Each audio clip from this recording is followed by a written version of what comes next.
We are live. Good evening, everybody. A few thunderstorms floating around England again, so apologies if we do lose the connections. I'll get my guest back online as quickly as possible. My guest today is from Vancouver, Canada, David Du Chemin. Welcome to my show, David. Thanks, Paul. Nice to be here. That's fantastic. Really, really, really appreciate you sparing the time for me. It's great that when we made contact via Facebook and email, superb. Before we start, I just wanted to say a quick thank you to an email that I got during the week from Rainer. Rainer, if you're watching the show, thank you so much for your email. It really was appreciative of you thanking me, believe it or not, for helping through your recuperation through hospital when you were unwell. So I'm taking from now on that you are better. So great. And all the best to you with your future workshops with a good friend of mine, Bruce Percy. It leaves me in actual fact in conversation to ask David, first of all, David, how's your recuperation gone after your, well, it was a number of years ago now. How's things with you? Yeah, it's thanks for asking. It's good. It's I think any of these things that so dramatically changed your life, they I like to think I'm in recovery from recovery right now. I'm finally at the point where some of the surgeries are I hope done, and now I'm just kind of trying to find a new way of working with some of my restrictions. A lot of the things I can't do anymore that I used to do, a lot of the hiking and the backpacking, I think are probably over. I'd like to be open to the fact that they might change and get better, but it's pretty unlikely. I'll never rock climb again and that sort of thing. But I've, creativity is about working within constraints. So I'm just doing different things now. And the desire to explore and see the world, that hasn't changed. So I've been pretty aggressively pursuing my scuba diving. And about a year and a half ago, I figured, I can be as hardcore as I want the minute I tip over the side of a boat and I'm in the water. So I've been, I started scuba diving and I've gone on to get some of my advanced certification. And so now the hard stuff begins, which is bringing my cameras underwater, which is really challenging, but it's got to find the right equipment for that as well. This is not just a case of having your cameras weatherproof. You've got to have a few more cases and stuff like that, haven't you? Oh my gosh. I thought that I couldn't get more. And I'm not the gear guy. I am not the gear guy, and yet I've got more boxes and Pelican cases of gear coming through the door. I didn't think I could get into anything that would be more gear heavy than being involved in photography. And then I started doing scuba, and then scuba with photography, and it's a lot of fun, but it's rapidly encroaching on my living space. We'll talk about the scuba diving later on, if you don't mind, because I'd forgotten that that's an area you'd moved into. Of course, I remember looking at your blogs today that there's been some underwater photography that you've shown there. But let me just say one thing. With your travels, excuse me asking this question, are you finding it difficult going through airport security? Do you know, I'm not. I actually thought that I would have that issue. Because I've got more metal in my ankles than I have in my toolbox right now. But I guess it's made of a certain metal, and these machines are fairly calibrated. So once in a while, I have to pull up my ankles and show them my scars. But it's in fact, if the first couple of years I carried a cane, and you've never gone through an airport so fast in all your life. If you have a cane, they move you to the front of the line. And if I weren't such an honest person, I'd say the best thing to do is to just get yourself a collapsible cane and start walking through the airport. You'll get there in no time. I was going to say, you've been through enough. Keep that cane with you. Carry on using it. Why not? Yeah, the problem is I'm already carrying enough junk. Putting anything else in my hand just slows me down at this point. It did make me laugh actually. I was reading the blog which you posted where you thought that the surgeon had gone a little bit crazy with the IKEA screws, or we call it in the UK now IKEA screws. There's a little bit of difference. Yeah, I know exactly what you're talking about. Get all these, when you get these packs, you get all these nails and screws out, and you go, where do I start? Amazing. Yeah. That's what it looks like in my x-rays right now. Yeah, I saw the x-rays. Not a pretty sight. Not for the faint-hearted, that one. But it's great to hear that you're recuperating your recuperation and your power to be, and you're getting involved with some, dare I say, danger work, getting underwater, that's good news for you. Well done for that. Thank you. David, that was a sort of a hop on basically for about, I don't know how many years into your career that was, but let's go right back to the beginning. Can you remember the first camera, first recollection of a camera that you had in your family when you were a young lad? Yeah, I can actually. My father gave me, when I was maybe 10, one of these rectangular 110 format cameras. You know, the negative was probably the size of your little fingernail. And you'd wind it on, and there was two options. There was a wide angle slide and a telephoto slide. And I think I got that around 10 years old, and I played with it and spent way too much of my spending money on getting the images developed. And it wasn't long after that I somehow stumbled in. My neighbor had a garage sale, and there was an old Voigtlander 35 millimeter rangefinder. Yeah. And I picked it up, and it was confusing, but there was something about it. It was heavy and chunky, and it felt right in my hand, and it had the leather case, and I bought it for a few dollars, and it became, I never went anywhere without it. And soon I was more seriously taking photographs, and one thing led to another, and it was Christmas, and I was hankering for something a little more serious, and my mother got me a Pentax Spotmatic, which I still have. You still got the Pentax, lovely. Yeah, yeah. And my father had a Pentax Spotmatic as well, and I have his camera as well. So yeah, I'm in the process of collecting all the old cameras I once had. You're a little bit like me. I got rid of all my digital gear, my Nikon digital gear, to move into Fuji, which we'll come to later. But I've still got a shelf of 35 millimeter cameras up here, which well, they're worthless. You can't sell them, and I, quite honestly, I don't think I would want to. I think sometimes I like to put a roll of film in there and take them out. And see what results I get, light leaks and all. They're worthless, and they're priceless at the same time. Exactly right. I knew I'd made the transition to digital when about 2 years ago I picked up one of my Spotmatics, and I fiddled around with it, and I put it to my face, and I made a photograph, and the first thing I did was look at the back. Yeah. And it's just something happened in my brain. I realized I've done that before. You think you look at yourself, you go, idiot. Yeah, crazy, isn't it? That's interesting. So it was a Pentax was the first DSLR that you bought, or was given to you as a present? First SLR was a Pentax Spotmatic. Yeah. And with a 50mm lens, I take it straight into the the magic 50. Yeah, well, it was Pentax, so it was something weird, like a 55 millimeter. That's right. They had a little fun. I've said this a few times on the recent shows, actually, that I can only remember seeing in my local camera shop Pentax, Practicas, and there must have been some Canon there, I'm sure, but I don't remember seeing any Canon, and a couple of boxes of Nikon. But they were a second-hand dealership, and their shelves were full, and I ended up buying one, a Zenit E. The Russian brick camera, which was just an absolute atrocious thing to use, and that came with a 55mm lens as well. Yeah, well, at that time, and I don't know if it was true of the Zenit, but the Praktica, and there was a bunch of cameras that all used that M42 screw mount. That's right. Yeah, you couldn't get cheaper lenses than those screw mounts. One of my first lenses was something like an 800 millimeter Soligor lens, or maybe it was 400 millimeter, but it was f8. It was the darkest viewfinder you've ever looked through in all your life. Yeah. And then I insisted on putting a doubler on it so that I could, sit out in the swamp and make really dark photographs of ducks. It was a lot of fun. And it was the only way a 16-year-old was going to be able to afford this stuff. Well, basically, it sounds to me as though at that age, photography was a major influence in your life. Were you tempted by the sports fields or anything of that nature? Were you sport minded or education minded? Yeah, I was sport minded, but sports were not well inclined towards me.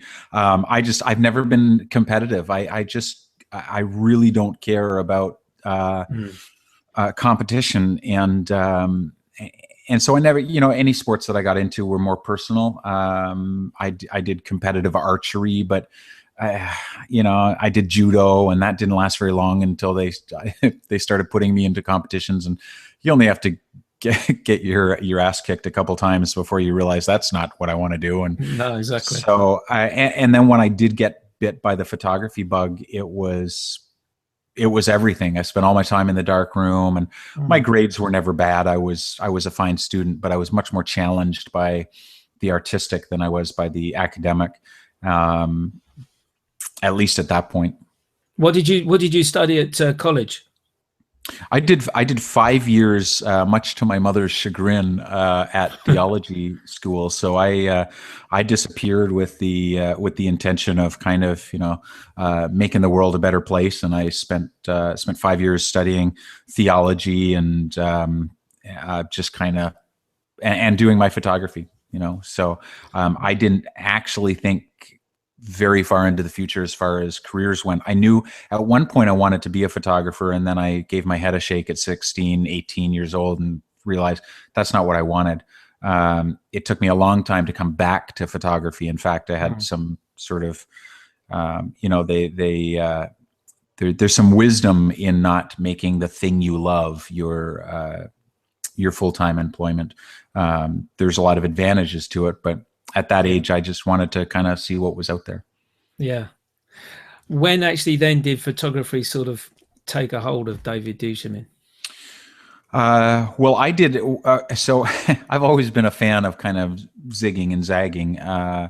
And I did 5 years of theology college, and then I went from there into 12 years as a comedian, and did a family-oriented variety show, and still photographing on the side with some periods more intense than others, until one day I went to Haiti, and I was asked to go by someone that I met through comedy circles because they were involved in some work in Haiti, and I brought my camera down, and I was probably down there for an hour, 2 hours before I realized this is what I want to do. I'd been getting tired of the comedy. I loved the creative aspects of it. There was a lot I liked about it, but I was just kind of getting to that point where I was done. And I went down to Haiti, and I just had this moment of epiphany where I realized this is what I want to do. This is what I want to do with my photography. It's what I want to do with my life for the foreseeable future. And I really went home and started making plans to hang up my hat in comedy, and about 2 years later stepped off the stage for the last time, and started working for major clients in the humanitarian and NGO fields. I see. I was going to come to the comedy side of things, because I couldn't quite work out how this had come as part of your life. It seems to be such a different. How can I put it? Such a, like they're poles apart almost, comedy and photography. But you've just explained that trip down to Haiti made the difference for you. That suddenly you realised that photography was going to be could be a very important part of your life. Yeah, and as poles apart as they seem, the common ground is communication, and and I still, I felt when I was making audiences laugh that I was doing something good, and often I would be involved in church groups or school groups, and especially with the school groups, be able to speak in a motivational kind of way and talk about the choices we make, and I felt like I was contributing something, and I was doing something good, and I still feel that way with my photography. To me, I've always felt strongly that you kind of have to leave the place better than when you arrived. Yeah. It's just a different way of doing it, and I look back and I sort of give my head a shake, because it does seem like two different people. I could just as easily stand up on a stage now. I don't think I'd enjoy it in the same way as I once did. At least then I was playing a character. Now I get to just be myself.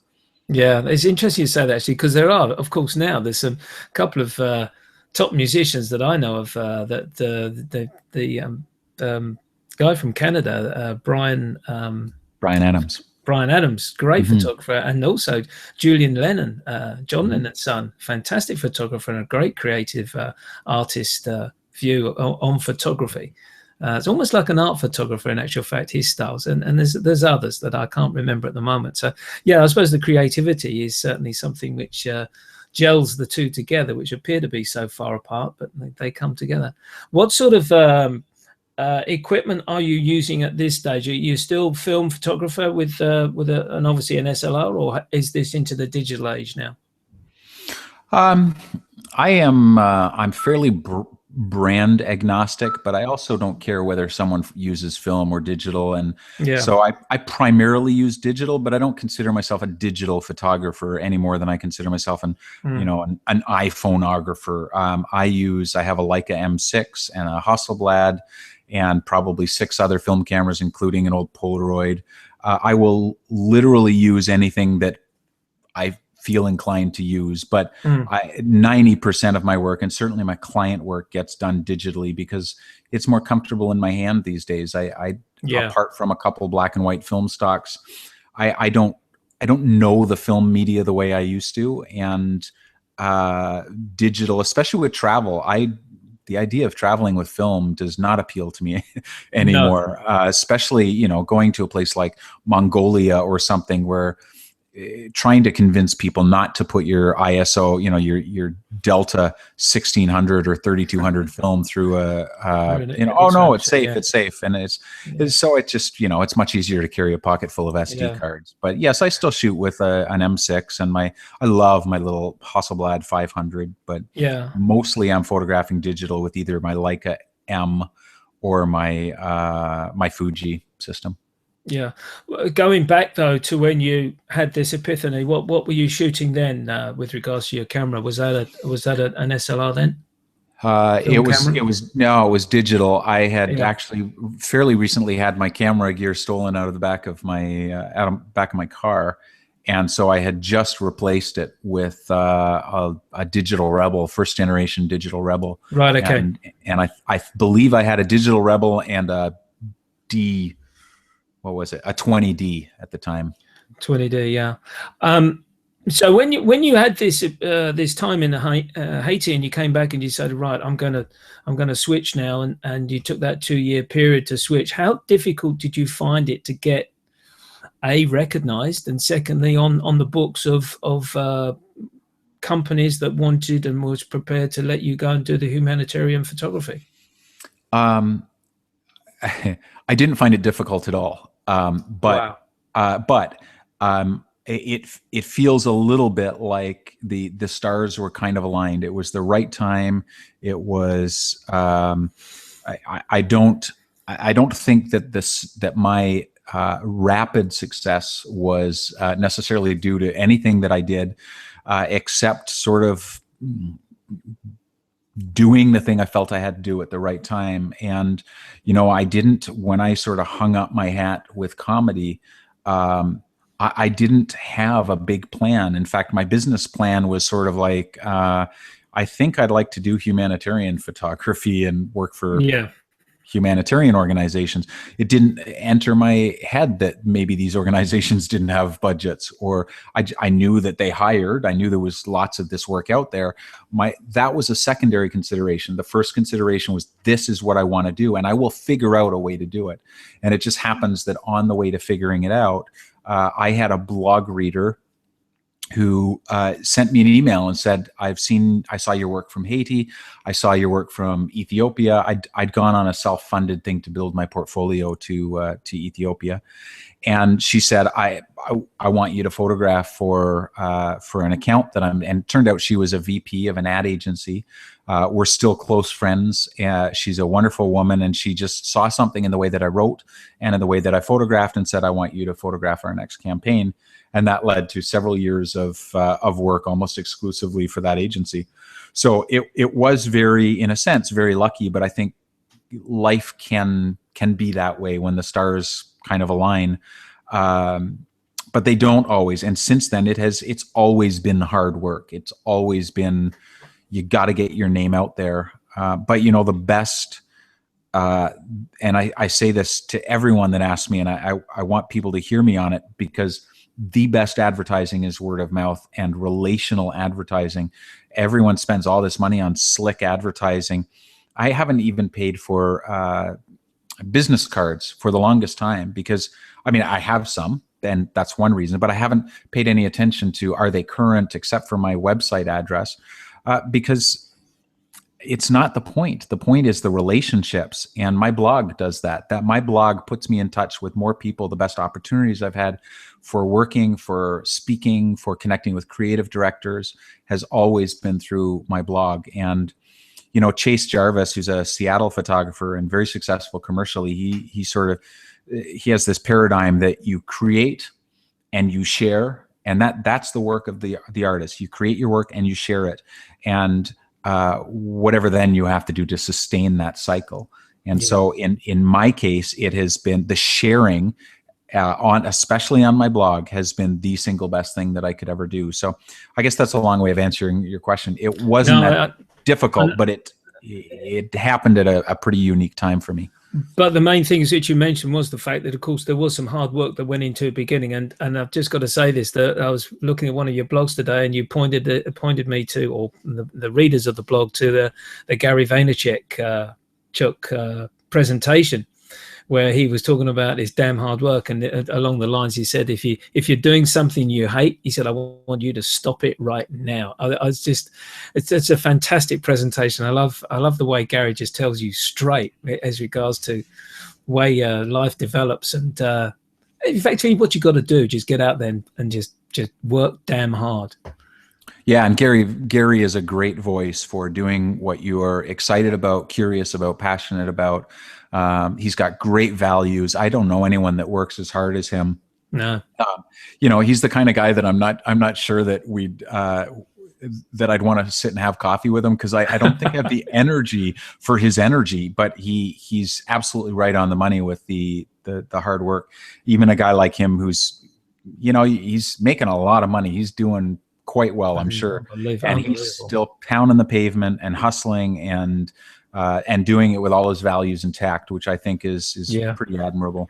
And he's determined to buy his jets, which does make me laugh every time I hear him say. I don't know what he's going to do when it's going to be like the dog who catches the car. Of what I know of American football, neither do I. But anyway, that's another discussion, I think. Different strokes for different folks, eh? Exactly right, exactly. So Canon, you're into Canon gear, and I appreciate the fact that you've said just a short while ago that it's not the gear, it's the person and the eye behind the camera, the composition. Let's talk about before we go to screen share, because there's two particular portfolios that I'd love to look at and share with you and the people that are watching, David, the one of the Kenya black on white and Venice. But what I wanted to ask you before we move on to that was, in actual fact, was you say it's not the gear, it's the eye. And when you go out on this work that you were doing for the organizations, what were you looking for? Well, that's a good question, and you're right. It's not the gear. I should qualify. You know, when I started digital photography, I was using Canon gear. I then went to Nikon gear and still use Nikon gear for my wildlife and my underwater work. But I also, when I travel on assignment work now, I'm shooting with 2 Fuji X-T1 bodies and my Leica M, and it's absolutely not the gear, but at the same time, having the tool in your hand that gets out of the way the fastest, the tool that you can pick up and that just works for you, to me, that's important. And so, you know, people have said, well, David, it seems disingenuous to say it's not about the gear and you keep buying new cameras. Well, the gear is not what you would never look at my photographs and say, oh, here's where he got his Leica, you know, notice how great the photographs have become. That's absolute nonsense. However, my Leica M and my Fuji X-T1s, as sort of far apart as they are in terms of budget and frankly everything, both of those work in my hands and get out of my creative way as quickly as possible. So I think that's important to note. We will all have tools that work better for us and some that just don't work well for us. And that's why the conversation at a certain point drives me crazy, because people are saying, you know, here's the best camera of 2014 and or whatever. And the best camera is not even the one you have with you, although that's certainly a good qualifier. The best camera is the one for me that gets out of the way the fastest, that you are comfortable with and that you will use and enjoy using. If you hate it, your creative process is going to be garbage. Yeah, exactly. So I think that's an important qualifier. And I use my Fujis now because, in part because of my mobility issues, I can't carry the gear that I used to. But also, and I realize I will get to your question, but the mirrorless cameras. I did a Vision is Better episode on YouTube about this. I hate my DSLRs. I don't want to look through my camera and not see a live histogram. I don't see why I should have to make a shot, then look at my histogram. I want a live histogram right there. I want to be able to have a pivot out my LCD and stick it on the ground. There's a lot I love about my mirrorless cameras, and they make the work much easier for me, much faster. They get out of the way quicker. So I'm bringing those now to places like Kenya and Venice. And in fact, the two portfolios that you mentioned we'll look at were photographed both with the Fuji X-T1 and the Leica M. So there wasn't a mirror involved in any of them, not that the mirror is the point. But what am I looking for? You know, it totally depends, Paul. I think sometimes I'm looking for something, and other times I'm just looking for an experience and letting that kind of guide me. And I know that sounds artsy fartsy, but truly you have to experience a place. And I don't think you can go to a place with a set list of expectations or a very specific shot list, unless you're shooting for a client, and that's a different situation. But to go instead with your eyes open and be willing to experience a place and see things you didn't expect, because that's life. No matter where you show up, the weather will be different, the light will be different, the arrangements you made will not be what you thought they were. And the most important skill for the photographer, even before you learn to expose and focus, and of course those are important things, but if you're not observant, if you're not perceptive, you will not become a photographer. And not to split hairs, but you will merely be a camera user. And if that gives you joy, that's fine. But there is more to it. You need to be perceptive. You need to see before you can make a photograph of that thing, that we're looking at. Yeah. So I don't know that I'm looking for anything so much as I'm conscious of what I'm experiencing and what is the mood, what kind of stories are present. And then graphically, for me, it's lines, light, and moment. If I'm standing at a scene and I'm thinking, wow, this is great. There's, look at that, whatever that is. The question is, what is the light doing? What are the lines doing? And what kind of moments are presenting themselves that might tell a more powerful story than the moment that just preceded it. Yeah. So that's kind of the lens that I see it through: lines, light, and moments. Jay Mizell sees it as light, color, and gesture. There are different ways of looking at it, but ultimately I think it's all the same thing. How do you take this three-dimensional world that has story and mood and multi-sensual experience and put it into a two-dimensional photograph? And that's the bit which a lot of us would call skill. Can I just ask you very briefly before we go to the screen share? Let's take your Fuji as an example. What's your general setup for the camera when you're using the Fuji X-T1? Fully manual. Fully manual. Fully manual with autofocus and optical stabilization is sort of my bells and whistles. I prefer. Now there are times when I will photograph. And I used to do this more. Times I will photograph in aperture priority with my EV compensation. But generally speaking now, especially with the Fujis, because I can get to the aperture ring and the shutter dial and the ISO dial so quickly, I've been doing this 30 years. I know how to make the exposure I want much better than my camera ever will. There are always exceptions to that. There are times I will use shutter. There are times I will use the buttons and dials. But I even auto ISO, and I did an episode of Vision is Better about this. Auto ISO can be a great tool, but even then you have to be careful about the camera because it's second guessing you. So for me, manual when I can, which is 90% of the time, fully manual in terms of my exposure. If I'm using my Leica, of course, I don't really have that many options. No, exactly. It's a different animal, isn't it? Yeah, and so I will then, most of the time, because of the work I do, I'm not using my Leica primarily for portraits, but for wide-angle street photography and cultural photography, and then I zone focus. So I'll put my 21mm lens on f8 or f11 and set it to about, as far as my hand can touch, 3-4 feet at most, and I will just, unless I need some tweaks, I'll just shoot zone focus, manual exposure. Yeah. I was going to say that with the Leica, probably you were sort of having a tendency to go to the zone focusing option. Let's go to screen share, David. Let's look at your beautiful work. Thank you. I don't say that lightly in any stretch of the imagination. I should have that on hold. And as I mentioned earlier on, there were two particular portfolios I wanted to talk through with you. And really, I'm just going to click on a few here, David, if you'd very kindly tell us basically what was your idea, your thoughts going through your mind when you took the image. And but the reason I chose Venice was this particular portfolio to me shows you potentially what a lot of photographers, I think, if they went on a travel holiday to Venice, would potentially miss. There's a lot of photographers I know for a fact that wouldn't go out on a misty day. They would either stay in the hotel or just walk about and stay in the coffee bars. But you've shown this with a couple of images up here with the mist. This one in particular, where it looks like you've got a form of a rowing team here. Let's take this image to start off with, David, if you don't mind. Yeah, sure.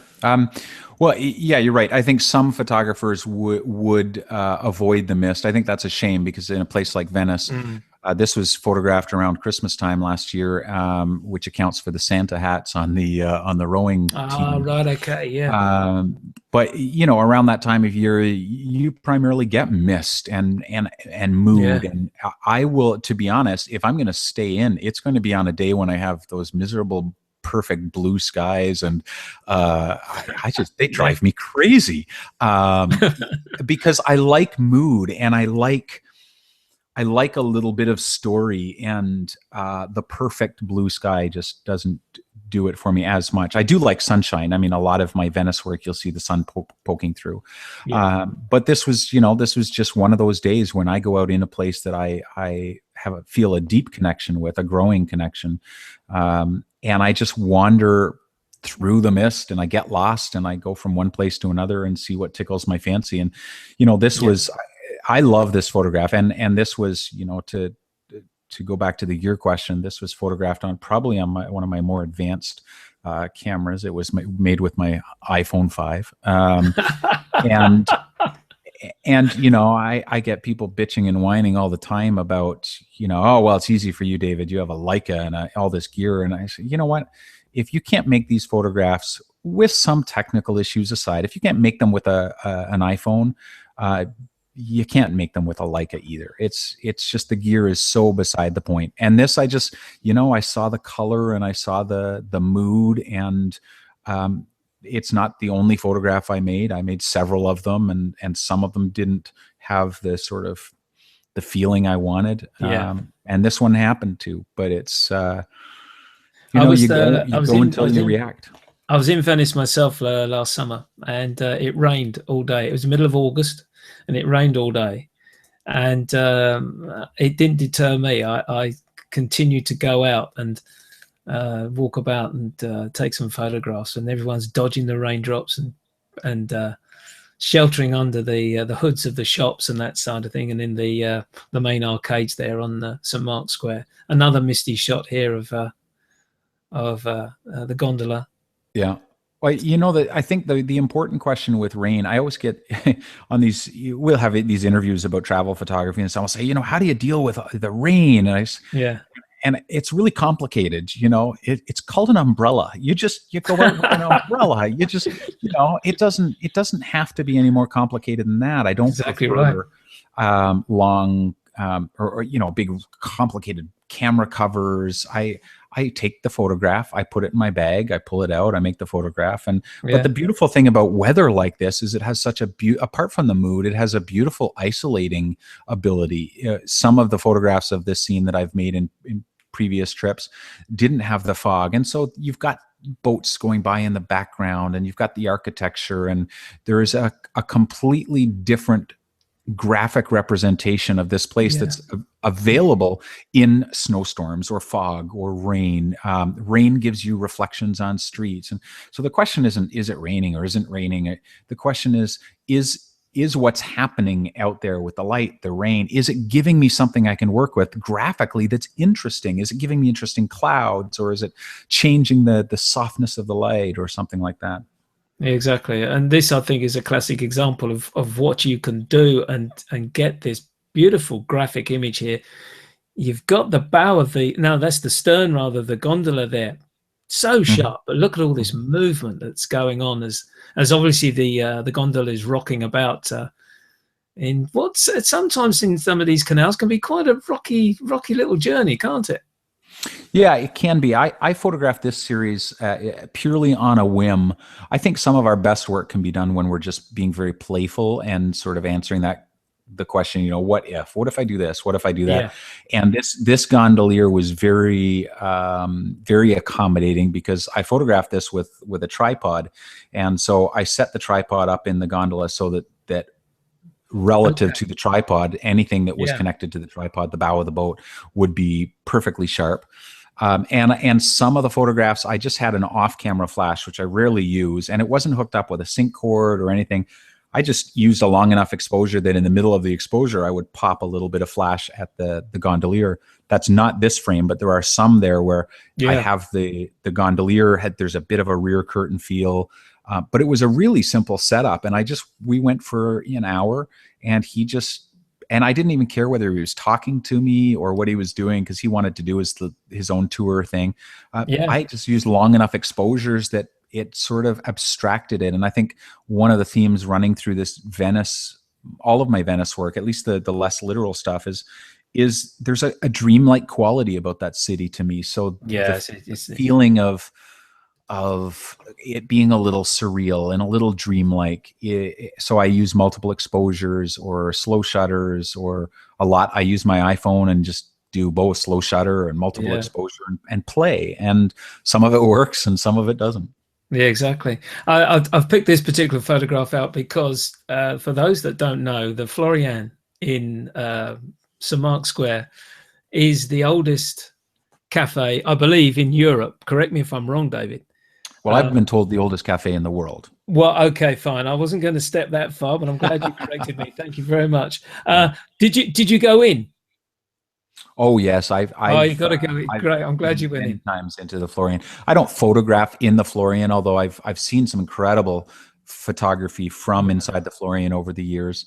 I like sitting outside because the light outside in that arcade is just so spectacular. Yeah, I did. We actually went in there, and I did sneak a couple of photographs with some permission. And the decoration in there is just gobsmacking. It is amazing, amazing. And the coffee and the little pastries are just. It's worth the 50, 60 euros that you've got to pay, even to pay extra for the band, which is playing outside, which made me laugh. It's eye-watering how expensive that place is, but I go at least a couple times every time I'm there, and photograph and sit. It is worth the price of admission, at least to be there and watch. Exactly. Watch life go by. Exactly right. Let's just scroll down a little bit more, because we really do get into some beautiful. I term this, and forgive me for saying it, I term this art photography, where you've really triple exposure here by the looks of things, and a little bit of camera shake. Is this all done in camera, or have you been at work here on the Photoshop? No, that's all done in camera with my iPhone. And people hate it when I say that, because it's not complicated. It's just multiple exposures. So get an app like Slow Shutter, which will do slow intentional camera movement stuff. It'll also just do multiple exposures, and play. I mean, this isn't even, I didn't even leave my house to photograph. This is from the window of the apartment that we rent in Venice. This is literally from my living room window. And I did a whole series over the course of a week, just here and there while I'm drinking Prosecco and taking a break, and sticking my camera out my window and photographing the gondoliers as they go by. Nice. Not complicated stuff. It's just a willingness to be playful and make a lot of really bad photographs until you get to the good stuff. I saw last night. I was at my camera club, and we had on the show a presentation by Caroline Fraser, who does a lot of this work. She does a lot of triple exposures and layers and everything in Photoshop. And when I saw this, I thought, I can see there's a triple exposure there, and maybe even be a fourth one for all I know. But I'm thinking, he's put that into Photoshop, he's done this, and he's done that. And you took that with your iPhone 5. Yeah, with slow shutter, and probably I bring most of my images into the Visco Cam app because I'm not a big fan of the Instagram filters. I feel like they're a little overcooked. The Visco Cam app allows me, with a very elegant interface, to do a couple very simple little tweaks. But this is pretty much it. I sharpened it a little bit in the app, and then that was it. Amazing. And there was me thinking, he's used his Fuji for that, XT1 bracketed, all this sort of stuff. Don't tell me this was taken with the iPhone as well. Yeah, it was. I love my Fuji, but for multiple exposures, it's very clunky. It's, you make one frame, and then it asks you, do you want to keep this one? And then it's just with slow shutter, I hold up my camera and I press the button 4 or 5 times and I watch it layer the way that I like, and I either keep the frames or I save it and keep going. The slow shutter app I can't recommend it highly enough. Amazing. I love it. Amazing. In actual fact, this is just this is superb work. There's no other word for it. Just superb. It's a beautiful expression of Venice, to my mind. And as you said before, the city is just so unique. And then that final one, which I'll stop there on that one, or else I'll go back and start looking at that portfolio all over again, David. The totally different approach now. These black on white Kenya shots. Was this a commission work that you went to Kenya for? Yeah, I wouldn't call it commission so much as collaborative. I work with an organization in northern Kenya called the Boma Project that I'm sort of emotionally very heavily invested in, and I go with them every 2 years for a couple of weeks, and now have relationships with the villages in the north. And Boma's mandate is to work with the ultra poor, the extreme poor nomadic pastoralists in the north of Kenya. And so as part of that work, I have been doing a portrait series, primarily of the elders, but also of some of the kids and some of the middle-aged women, whoever will pose for me. So I bring, this is all from my Fuji, and nothing more complicated than a large 6x6 Westcott scrim gym that I have a diffusing panel on the back of. I just put behind my subject and occasionally bounce a little light in, but there's no I was going to ask that question. What in actual fact have you used for the background of these images? Just a simple scrim gym. Simple there. I think what I really like about this is you've basically paired these images. You've got, I'm looking at the head dress just to make sure. This lady here, beautiful smile, and then we go to the next one, slightly serious. She's obviously thinking about something. Beautifully. Thank you. A number of them are paired that way, because I think in part because as much as we would love to give our photography credit for being a picture's worth 1,000 words and all of this stuff, the reality is we can't always do it in one frame, and 2 frames or 3 frames can often tell the story with far greater nuance or depth than only 1 frame can. And so given a choice, I would rather honor the depth and the character of these people with 3 or 4 frames or 2 frames than only 1. Sometimes 1 is powerful enough. There's the one guy at the on the screen there, which just there's him, and then there was the next one over where the guy's got the pole behind his shoulder. And he's got this crazy. He's got the Obama hat on. He's got the Obama hat on, and there's some incredible characters there. These are many of these are. It would be a long story to go into, but I was adopted by one of these villages, and these are many of the elders in the village that is sort of considers itself my home home village. Amazing. And they're such wonderful, wonderful characters. Really, really interesting. The guy with the Kalashnikov that you're mousing over there. Well, now this is the one which caught me out, actually, because I don't know. I must be honest. When I first saw it, I went, "Oh dear!" But then the next image, then I think the penny dropped a little bit as regards to. He is such a character. He is. I was going to say he looks a character. Yeah, he's my security guard. He comes with us on all our trips, and he has got, as serious as he can be, has got the biggest heart. He's so great with children. He's just a wonderful, wonderful guy. His name is Sameji, and on our first trip together, we were thick as thieves. You know, we'll be walking in a village, and I have my camera over my shoulder. He has his Kalashnikov over his shoulder, and he'll just reach out and take my hand. And as strange as that is for me in North America, in the middle of northern Kenya, it's the most natural thing. And we'll be strolling through a village holding hands. And this one trip, we literally had no common language. He didn't speak any English. I didn't speak any Samburu or Swahili, which he doesn't speak much of. But at the very end of our trip, and he's learning some English, and I'm learning his language a little bit. At the end of our trip, he put his hand on his chest, and then he put his hand on my chest, and he said, "Family." And nice touch. And it just, I tell you, it nearly drove. Well, it did actually drive me to tears. He's very close to me. I was going to ask you, in actual fact, about the language situation. How did you get on with that? Did you have someone else doing a translation for you?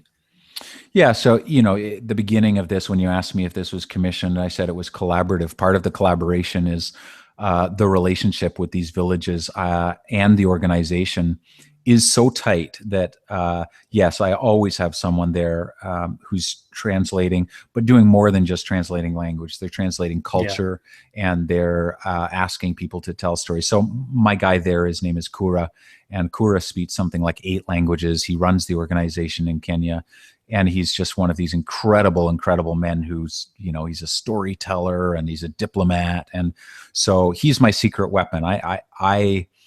I have a relationship with these people only because Kura is so good with them that the barriers that would normally take a long, long time to tear down, he does very, very quickly. I was just looking at these final 2. Is this the same lady? It is. It is not the same lady. Yeah, no. But same. It is not the same lady. They're both both women from the Turkana region. These are probably the last women that will ever dress. The Turkana culture is changing so much, right? This one that you're looking at, she has a copper lip plate, and the piercings that they have, they're very distinctively Turkana, and this is probably the last generation that will ever express their culture in this way. Amazing photographs, David. We could go on and on looking at your portfolio, but unfortunately we will literally run out of time on that. Thank you so much for explaining those images through with us. My pleasure. Thank you. I just can't believe when you said iPhone images. There was I looking up the blog this afternoon and checking through your portfolio. I thought, right, I'm guessing that's got to be a DSLR, or possibly a Fuji, whatever, but absolutely superb. Absolutely superb. Can we briefly just talk about stock photography, David? Because you're obviously, with your work and everything else, your stock photography. Could you tell us about how you first got involved with stock photography? Very reluctantly, actually. Not, I won't tell you reluctantly, but I got involved reluctantly because I didn't want the hassle. Stock done right, it takes a lot of time, and I didn't want to deal with it. I didn't want to do keywording and all of that nonsense. And I had a group in Canada, a guy that basically wholesales. So he took thousands of my photographs and had someone do all the cleanup of them and keywording, and then he sent them off to places like Getty and other stock agencies. And this is about 6 to 8 years ago. And so my work was represented in a number of agencies. I made less per sale because it was wholesaled. So obviously this gentleman was instrumental in that and took part of the profits. Now I still have work represented by those agencies. Now my work is represented by my current work is represented by offset.com. And the stock has, of course, changed dramatically over the years. Yeah. And everyone shouts and screams about microstock and how it's changed the industry. And, I think it's poor form to blame the water for having waves. I think it's our job to build a better boat. And so but microstock never appealed to me. But at the same time, that the waters are changing, and the big stock deals that people used to make a living on aren't as available anymore, for a number of factors. But there is a middle place, and places like offset.com, rather than being a couple bucks an image or tens of thousands of dollars an image, they're selling images, generally speaking, between $500 and $1,000. Now, if you want a exclusive worldwide license, it would cost you more. But in general, to access, for a designer or a creative director to access a very well curated base of photographs that are of a certain standard, it's worth them spending $500 an image instead of $8. So that's the space that I choose to put my images in right now. I think it's promising. I think it honors the photographer's work, and I think it acknowledges the economics of where we're at right now. And do I make an income entirely off stock photography? Not remotely, but it's one of those income streams where I think if you're diligent about how you make a living, and you just like investing, if you have a number of income streams and you're diversified, then I $1,500 or $1,000 a month here and $2,000 a month there. It all sort of trickles in to form a fairly significant pool on which you can live and pay your taxes and all of those things. So stock it's in an interesting place right now. You can either whine about the way the world is, or you can just get to work and figure out a creative solution around the constraints in which we live. And yes, certainly I cannot imagine making a living in the microstock industry, but I know many that have and have done quite well. It's just not my thing. I don't want to go to Venice and shoot for stock thinking, okay, what are the trends and how do I shoot what I want to. And if my stock library wants it, great. Long-term, I think that will pay off for me. But it'll pay off in other ways as well. My images going into books and selling the odd decent license adds to the trickle. Yes, that's a very good point. Actually, you made that, and a very good word you used in the middle of it. Work. Got to keep working at things. Exactly. Let's talk about the. I think, if I'm not wrong, your pride and joy, craft and vision. Fantastic books you've got. I've got 2 or maybe 3 of Martin Bailey's books, particularly because I love Martin Bailey's work, but he taught me so much about printing. And it was a book that came out a number of years ago now, which was the black and white book, which was superb. How did craft and vision come about, David? Purely by accident. And that's the best ones, isn't it? there's a thread going through the things that have happened in my life that have been the most fruitful. They have been a result of me just doing what I wanted. And that sounds so self-indulgent, but there is a lot of value to the idea of pursuing your passion, pursuing your curiosity. It doesn't mean doing it going off half-cocked without some business acumen. But when it comes to making a choice, you can only make so many choices in life. There's only so much time. I would rather do the things that I'm passionate about, excited about, curious about. And one day I thought, what would happen if I made an ebook? And there's some backstory. A friend had really sat me down and talked to me about residual income models and what would happen if you had stuff out on the internet that people could buy even while you're traveling that didn't depend on you being present for assignment work to earn $1. And I didn't want to do an ebook. I'd seen ebooks. They were white papers with lots of underlining and the hard sell, and they were ugly. And but I started thinking, well, what if I did it my way? What if I made it beautiful looking and made it inspiring as well as informational? And at the time I was struggling with InDesign. I really wanted to learn it, but I was I was uninspired. And one day I thought, well, I'll just make this an assignment for myself. I'm going to make an ebook with InDesign. It'll give me a project. It'll help me learn InDesign.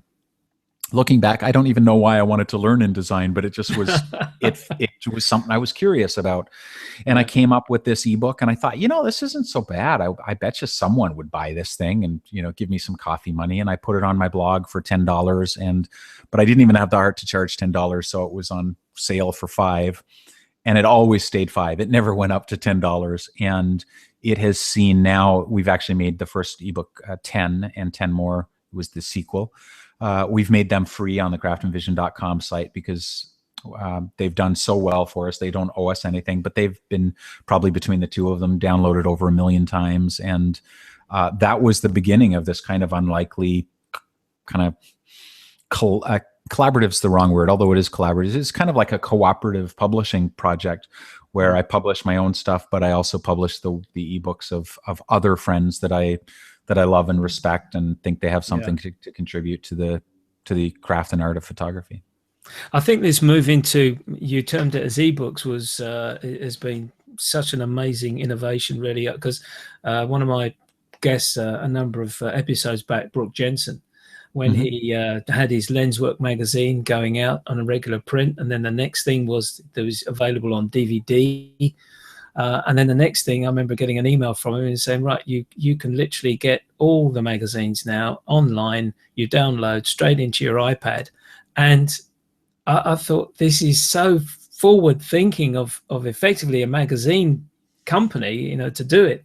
Then, of course, I find there are other options like yourself, Craft and Vision, and there are other options as well. It's a great format to have. I just wish that Apple would work out a way that the screen can be read in the sunlight. That's my only problem. Yeah, well, it's early days. It's early days yet. Exactly, and right. It is early days. We get so impatient, but the fact is, this we're all kind of pioneering this and figuring it out. Yeah, and you're quite right. It is a thrill. I miss if there's one thing I mourn about my own involvement in this, is that for every digital product that we put out, it's one product that's not being put out in a tangible paper form.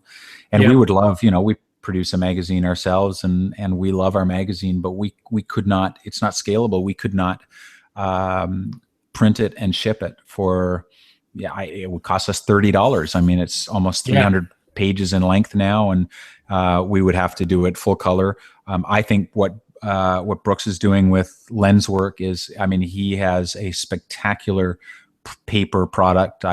My shelves are full of Lenswork magazines. It's inspiring. In fact, when I came to do my own fine art coffee table book, I figured out who was doing his printing, and I went to them and said, if you're good enough for Lenswork, you're good enough for me. And they made my black and white stuff look better than it ever has. So, it's got, for me, it's got to be a both and thing. I love the digital revolution, but it would be a shame if that caused paper to disappear entirely. As much as I love the fact that we're also saving some trees, I would love it to remain both. I'd love to be able to get the artistic stuff on paper, and that's why I tell everyone they got to print their stuff. It can't just, your legacy can't be on hard drives. Well, this is very true, as you were saying, because I've got a bookshelf here of photographers which I love, and reading that I constantly go back to, and it is something special. I was involved in the print business for a short period of my career, and there's nothing like when you go into a print room and the guys at the machines are chuntering away, and out comes a sheet, and the smell of that paper and the ink that's been laid down is something quite special.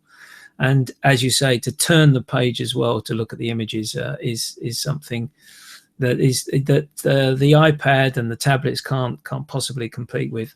And like you mentioned, you've got to as a photographer get your printer out and start doing some prints and getting into doing what photography. To me, the end product is the printed version, and I wish a lot more photographers would do that rather than just putting them straight out there, Flickr, Google+, 500px, that sort of thing. Yeah, it's coming.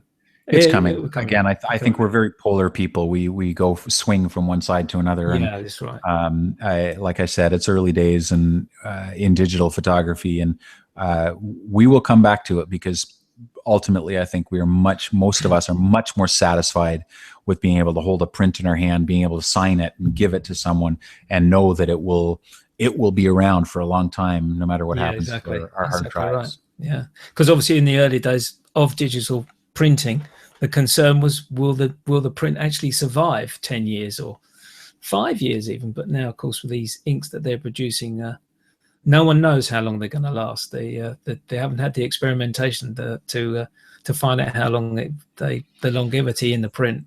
No, but they're also finally getting to the point where the quality is good enough that we want them to last. Yeah, exactly. Some of those early ones, you didn't actually care if they lasted 50 years because they weren't that, weren't that, for most of us, they were not that great. I mean, there were pioneers that were doing an incredible job with digital printing, but it wasn't very accessible to the rest of us.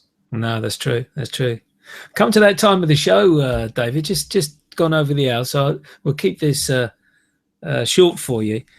Your inspiration, who would you say has been your inspiration? Is there a person or something that's happened in your life which has inspired you the most? Yeah, I don't know that I have one big inspiration. I've been dreading the question because I'm that guy that takes a little from here and a little from there. But you know, when I was a kid, my mother set me on the course. I mean, I was reading books like the Kon-Tiki expedition, and I was reading about Sir Edmund Hillary and expeditions to Papua New Guinea, and I read a lot of Ernest Hemingway, and it was any of those voices that sort of taught me to explore and to adventure, and it gave me, I don't know, it gave me like this ethos about the world. And I think if I were to say anyone, it would be combined. It would be my mother and father. My mother was an RAF nurse. She trained at St. Thomas's Hospital in London. Really? And so she was an RAF officer. My father was an officer in the Canadian military, and they met in Cyprus. Their lives, you know, they were very adventurous and loved travel. And we traveled. When I was born, we packed up and moved to Germany and spent my first 5 years tromping around Europe in an old beat up yellow Volvo. Actually, at the time, it probably wasn't beat up. It was by the time I have fond memories of it. With it. Yeah. Yeah. And so there was, it was that, you know, I don't travel because I have a camera. I have a camera because I travel. The camera is just an excuse for me to travel and to see and explore. And if halfway through a trip, my camera was stolen or broken, much as I would mourn the loss of that, it would not change my enjoyment of the trip, in part because I would just pull out my iPhone. But I like the travel. I like the stories and the meeting of people, and, you know, sitting and having a glass of wine and some food I've never had before. Yeah. I enjoy that. And I think I got that from my parents. And I think that's the foundation of creativity, is a certain comfort with the unknown, or a willingness to explore the unknown and see what we can make of it. And so I think I owe that probably jointly to my mother and father. It's interesting. Your mother was a nurse in London. That's fantastic. And in the RAF, that's a nice little touch. And of course, your dad involved as well. So this is probably going to be a more difficult question than the inspiration question. Favorite photographer, because with your collaboration with Craft and Vision, you're just working with so many great photographers. I know two straight away, Martin Bailey and Bruce Percy, and there's been so many more. But can we switch this around a little bit for you? Hopefully make it a little bit easier. Is there one particular photographer at the moment that you are enjoying looking at his work? Well, it's funny. I actually don't have a problem with this question. This one's very easy for me. Good. And now I may change my answer in 3 hours if you ask me, but among my all-time favorite photographers, and I don't know that you would see his influence in my work, but hands down, if I had to look at a book of work from a photographer living today, it would be Elliot Erwitt. I absolutely adore the way that his timing is exquisite. He has a sense of humor. Based on the work that he has done, I think he has a very humane conscience. His compositions are exceptional. There is literally nothing that I can do to fault the work of Erwitt.